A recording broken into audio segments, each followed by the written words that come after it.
What's going on, everybody? This is Brian Mazique, aka Unique Mazique, and this is Unanimous Decisions. And it is my pleasure to talk to 154-pound, and it's my pleasure to even say this, championship contender, Xander Zayas. What's going on, man? Man, what's up, Brian? Man, I'm doing amazing. Always good to talk to you and catch up. And I'm just, I'm glad to be in this position, like you said, a world championship contender. Yeah. I remember. Kind of for some background, I kind of been speaking that into existence since he was 16. So, so he's 22 now. So now I can say it, and I'm not like trying to speak prophetically. Now I can actually say it, and it's what it really is. Yes, sir. So, number 1 in the WBO, number 5 in the IBF, number 4 in the WBC. So you're right there. So tell me, like, how does it feel, this journey, man? Like, from where this like started and to where you are now. A lot of hard work for sure. A lot of dedication, a lot of sweat and tears. But at the end of the day, we're knocking on that door, just like you said. I'm very, very close of, from becoming a world champion, not just for me, but for Puerto Rico, for my family, for everybody that put the time into making me better and making me improve in all aspects in life. So it feels amazing. It feels amazing that just at 22, I'm doing the things I'm doing at the level that I'm doing them. Yeah. So when are you? There's some stuff popping around, but I say you always like to talk or ask the source. When are you in the ring next officially? Well, officially, we don't have anything yet. But we're looking for something at the beginning of next year. They already, spread some rumors and stuff, but we obviously can't make it official to they make it official. So right now we don't have a date. Yeah, got you. Because I'm obviously I know Slava Spomer is going around as the rumored opponent. I mean, if you look at like who he's fought and everything like that. It makes sense in terms of where you are going and where you're at right now. So how are you feeling about, like, even not just maybe because obviously it's not official, but just fighters in that realm where he is, like you would, like we were doing like on tiers. How do you feel like about where you fit in fighting people on that level right now? I've been saying it. I've been saying for the last couple of fights, I want guys that are ranked. And if he's the next guy, if he's the next opponent, I'm happy because he's a ranked fighter. I believe number 10 or 11 in the WBO. He's also undefeated, 20-0. So I feel like it's a good matchup. Somebody's always got to go, and I love my O, so I'm gonna keep that one. So overall, I feel like I fit perfectly into any matchup right now at 154. With any of the top guys. I believe in myself. I know what I can do. The team believes in myself. The company believes in myself. Now it's just a matter of getting these guys in the ring with me. Yeah. It's like right now I'm looking at the transition, right? Like you kind of have gone to a place where now it's like you're the hunter. And it was, You can repeat the question again? Yeah. I can make it official. I can actually. We just got permission, so we can make it official. All right, no problem. I love it. Slava Spomer. That's for you, my brother. Right, I appreciate that, man. I love it. I appreciate you. Because I didn't know. Is that Orlando? Yeah, that is Orlando. What's going on, man? I appreciate it. Yeah. So we can do it, but I didn't know. All right. Yeah. All right. Well, there we go. Official. I appreciate that. It's a fight I really kind of wanted to talk about because I really wanted to know, like, I want to ask you, what do you think like makes him a good challenge for you at this stage? Well, like you said, Slava Spomer is the next opponent. The date I believe is February 14th, MSG. And what makes him a good opponent is that he don't know how to lose. He has that will. He's coming with a lot to gain, and to be honest, a lot to lose too. Because again, he's number 10 in WBO. He's undefeated. For him, he lose. It's like 20 steps back after taking 20 steps forward to become 20 now, you know? So I feel like it's a fight that put us both in a position where we know we have to perform. And you know what happens every time they put me in that situation. Yeah, it's been good. It's been good, man. It's been good. So from what I'm understanding, and this the rumors that it's the co-main event spot behind Keyshawn Davis and Dennis Berinchuk. Yes. So that's a really nice spot to be in. That's a really great fight. That's a really great fight, and it's amazing because, you know, growing up in the amateurs and seeing all these guys and having being able to go to the OTC and see these guys work and you know, just come up in the amateurs ranks together for Keyshawn Davis to be fighting for a world title for the first time is amazing, and for me to be right under that and also knocking on that door for the world title, hopefully in the next couple of fights. It's like we're making it happen, you know. So it's amazing. It's amazing that he's doing that. I think it's a really awesome card for Top Rank, because this is like a showcase of like next for Top Rank. You know what I mean? Like, so it could be now for Keyshawn, and then it's you taking the next step right there. So I think it's a really good card for them overall. I got to ask you this though, like there was something that happened a couple weeks ago where that February 22nd card in Riyadh, the Vergil Ortiz thing was coming up. And so you agreed. You were like, hey, you like, I think you said they told me I need an hour. I said all I needed was a minute. I thought you was dropping a bar. I thought you was finna start freestyling for a second. But yeah, it's like, so what happened with that? And I don't know what happened with that. All I know is that I said yes. And we didn't hear back. We knew that there were other opponents, but why contact everybody and not just go one by one, see who says yes first? So I feel like, again, they did give me an hour to say yes.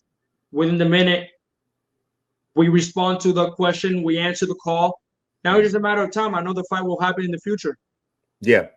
And that, you know, I'm be honest with you, like in a way, I was kind of happy that it didn't happen then, because I feel like that fight, you're gonna like main event MSG in the big building with that. Yeah. No, for sure.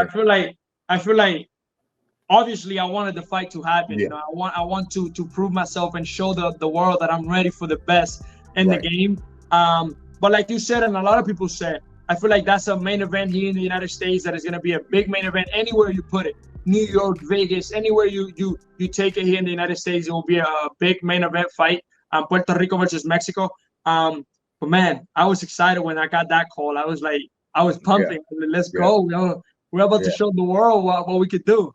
That is, and just from a pure boxing fan standpoint, just removing myself from like, you know, the situation in terms of like, you know, just how it relates to you from a pure boxing fan standpoint, that's a good fight. That's a great fight. I feel like that's a great fight. Overall, like he's a great power puncher. And we all know that. We all know he's a strong guy. But I'm also strong, and I have the boxing ability to take him to the later rounds and drown him in the later rounds, or to even beat him up in the beginning rounds and then drown him. I feel like there's a lot of ways that I could beat him. But again, he's a great fighter, not taking anything away from him. He's shown the world what he belongs on the stage that he's at. So it's amazing. It's something that I know it will happen in the future. We both won the fight. I know that his team would love to fight me in the future, because there is a big fight. Again, Puerto Rico versus Mexico. Yeah, and it's funny because I got a chance to talk to him. I talked to him about 3 weeks ago, and I asked him, I said, I went through like some of the top guys at 154, and I said, give me one word to describe these guys. And so I told him, I said, Xander Zayas. He said, young. And so I said, as soon as he said it, I said to myself, I'm like, when I tell Xander, he's good. But I mean, how old is he? How old is he? He's like, not that much older than you. Is he like 24, 25? I think honestly, I feel like he might be like 27, but I'm checking now. But He's 26. He's 26. 26. So yeah, he'll be 27. He'll be 27 in March. I'll be 23 in September. You know what I'm I know. Right. So, we right. No, I get it. I mean, yeah. For a lot of guys, the way I see it is for a lot of guys, high risk, low reward at the moment. You get what I'm saying? Yeah. I'm not worried about it. I'm not rushing it. I know my time will come. Yeah. I've been telling you this, Brian. I know what I can do in there. I know how I can handle myself in that ring.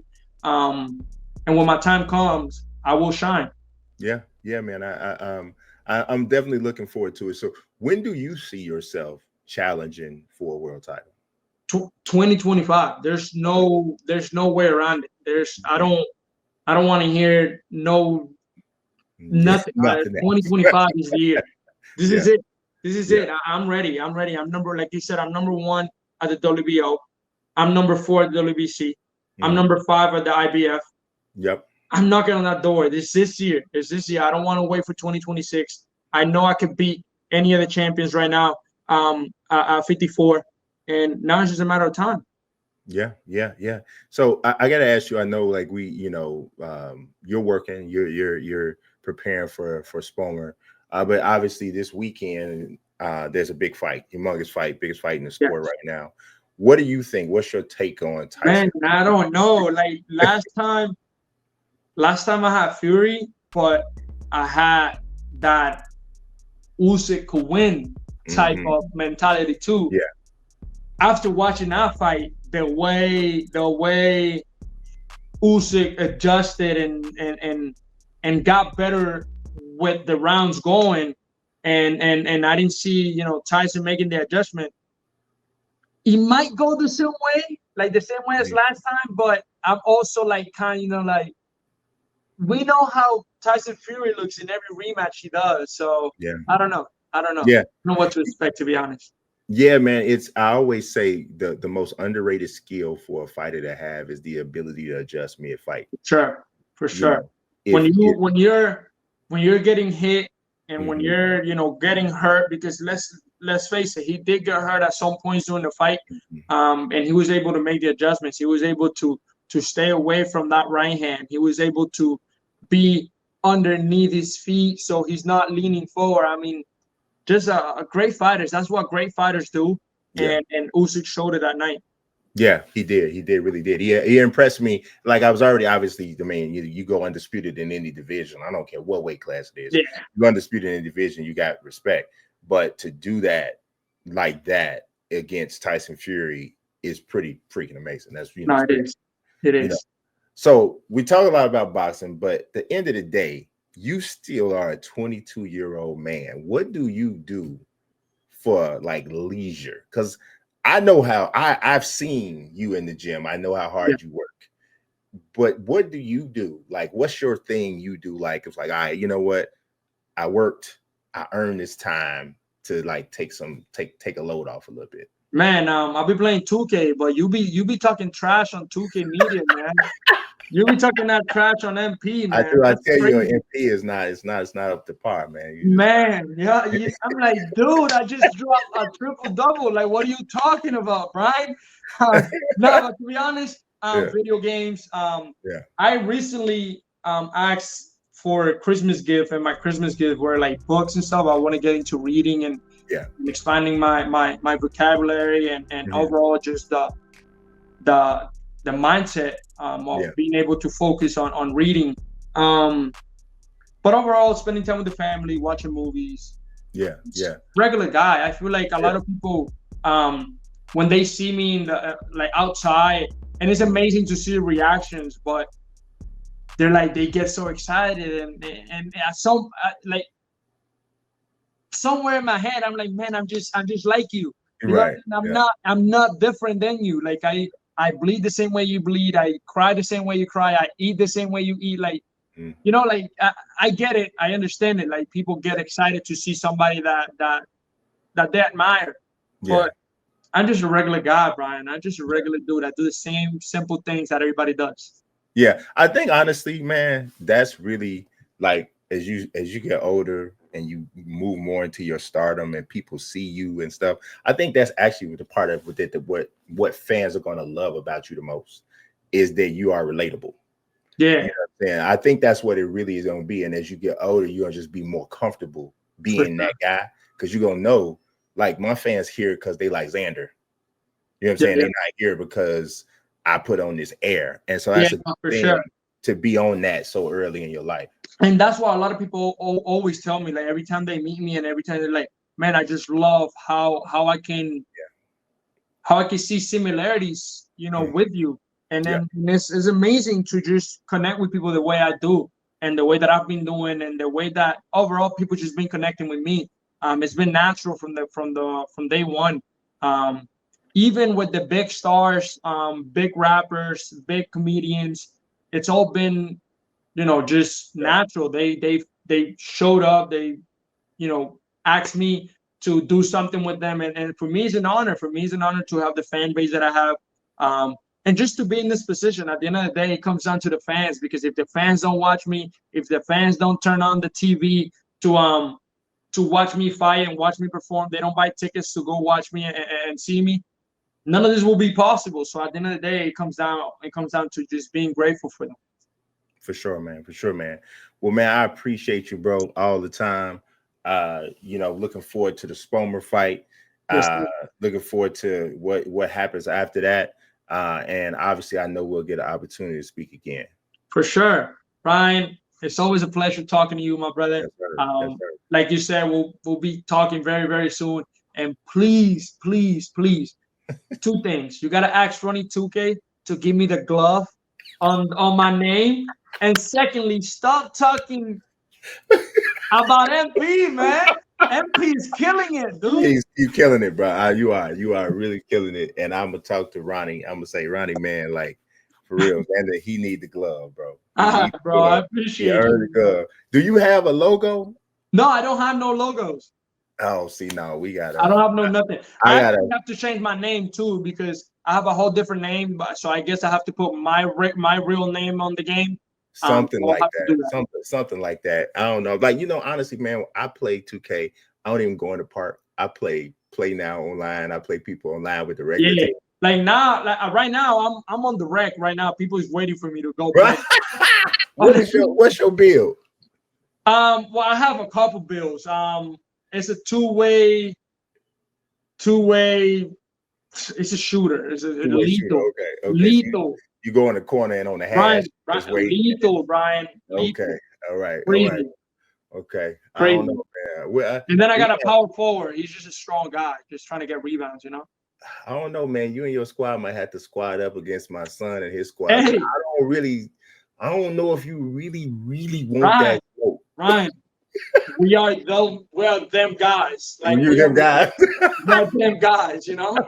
We'll find out. You know, the big team back in the 90s? That's y'all. Puerto Rico right now. Okay.